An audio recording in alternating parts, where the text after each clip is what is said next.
আমরা দুর্গাপুর থেকে কল্যাণেশ্বরী মন্দির ও মাইথন ড্যাম গেছিলাম।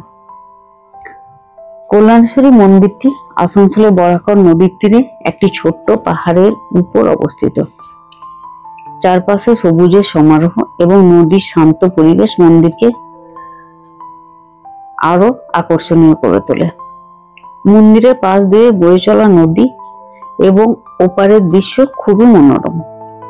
লোকমুখে কথিত আছে এই মন্দিরটি প্রায় 500 বছরের পুরনো বলে মনে করা হয়।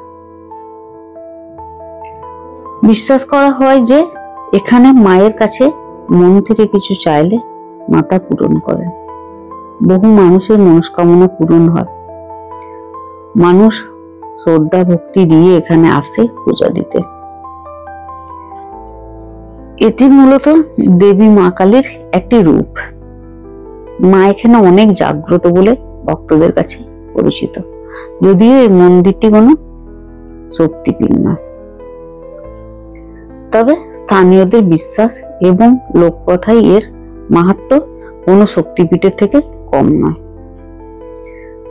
এখানে পুজো দিয়ে মায়ের দর্শন করে আমরা চলে গেছিলাম মাইথন ড্যামে। মাইথন ড্যামটি পশ্চিমবঙ্গের ও ঝাড়খণ্ড রাজ্যের বর্ডারে অবস্থিত। এপারে আসানসোল শহর আর ওপারে ঝাড়খণ্ডের ধানবাদ জেলা। বরাকর নদীর উপর অবস্থিত।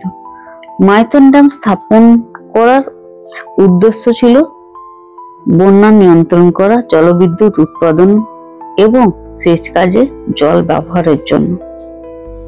এই ড্যামের কাজ শুরু হয়েছিল 1954 সালে আর তা সম্পূর্ণ হয় 1957 সালে। মাইথন ড্যাম শুধু একটি প্রকৌশলগত স্থাপনা নয়, এটি একটি জনপ্রিয় পর্যটন কেন্দ্র। এর প্রধান আকর্ষণ জলাধার, ভূগর্ভস্থ জলবিদ্যুৎ কেন্দ্র, নেহেরু পার্ক, ডিয়ার পার্ক। এই জলাধারটির বিশাল জলরাশি এবং চারপাশে সবুজ পাহাড়ের দৃশ্য খুবই আকর্ষণীয়। এখানে বোট রাইডিং এরও ব্যবস্থা আছে, যা পর্যটকদের কাছে খুব জনপ্রিয়।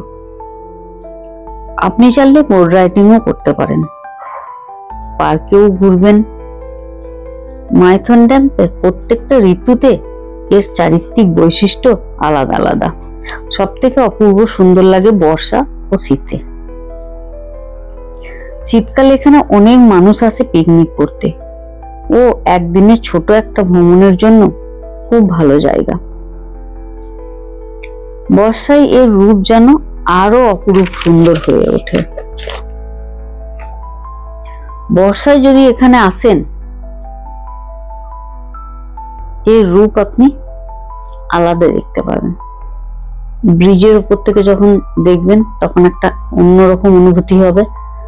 আর যখন পার্কের ভিতর দিয়ে গিয়ে নিচের দিকে যাবেন তো ড্যামের জল ছাড়া দেখে